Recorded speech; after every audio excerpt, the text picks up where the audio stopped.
नाज़रीन, दुनिया जी सभ खां मसरूफ़ शहर न्यूयॉर्क में तारीख़ लिखिजी वई। डेमोक्रेटिक पार्टी उम्मीदवार ज़ोहरान ममदानी मेयर जी चूंड में शानदार कामयाबी माणी आहे। ज़ोहरान ममदानी अमेरिकी सदर डोनाल्ड ट्रंप जी सख़्त मुखालफ़त बावजूद भी ही माग माणियो। ज़ोहरान ममदानी जी शख्सियत, चूंड मुहिम ऐं नतीजनि बाबति वधीक तफ़सील वॉशिंगटन DC जी ब्यूरो चीफ रिफ़त राजबर जी हिन रिपोर्ट में।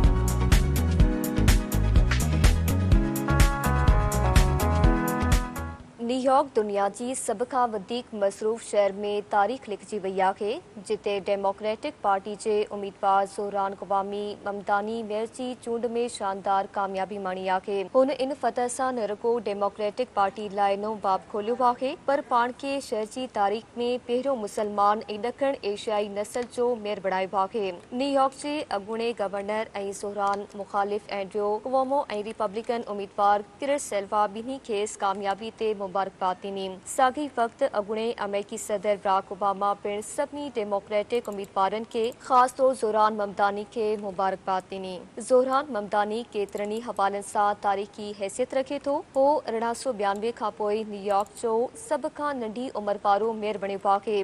पहिरियों मुसलमान ऐं अफ्रीका में ॼाओ मेयर पिणु आहे। हुन जी कामयाबी खे डेमोक्रेटिक पार्टी जी इस्टेब्लिशमेंट ते आवामी फतह बि चयो पियो वञे। ममदानी पंहिंजे मुहिम में सस्ता घर, मुफ़्त बस सर्विस ऐं ॿारनि जी सार संभाल लाइ सहूलियतूं फराहम करण जा वाइदा कया। जेकॾहिं संदसि मुखालफ़नि मूजिबि उहे वाइदा पूरा थियण मुश्किल लॻनि था, पर आवाम वटि हुन जी सचाई ऐं एतमादी संदसि वॾी ताक़त बणिया। ज़ोहरान ममदानी जो पूरो नालो ज़ोहरान क़वामी ममदानी आहे। हू 1991 में युगंडा जी राजधानी कंपाला में ॼाओ। संदसि वालिद प्रोफेसर महमूद ममदानी हिकु नामवर इल्मी ऐं सियासी माहिर आहे, जॾहिं त वालिदा मीरा नायर आलमी शोहरत याफ़्ता फिल्मसाज़ आहे, जंहिं मॉनसून वेडिंग ऐं दी मीम सेक जहिड़ियूं शाहकार फिल्मूं ठाहियूं। ज़ोहरान पंहिंजे नंढपण जो कुझु हिसो ॾखण अफ्रीका जे शहर केप टाउन में गुज़ारियो। पोइ 7 सालनि जी उमिरि में पंहिंजे ख़ानदान सां गॾु न्यूयॉर्क मुंतक़िल थियो। हुन ब्रूनक्स जहिड़े मेहनतकश ऐं सक़ाफ़ती लिहाज़ खां भरपूर इलाइक़े में परवरिश पाती। तालीम मुकमल करण बैदि हुन अफ्रीकन स्टडीज़ में डिग्री हासिल कई ऐं फ़लस्तीनी हक़नि जी हिमायत में सरगर्म रहियो। हुन फोर्ट इल्यूस परवेनेशन काउंसलर तौरु कमु कयो, जिते हू उन्हनि ख़ानदाननि जी मदद कंदो हो जिन खे कर्ज़ सबबि घर विञायो हो।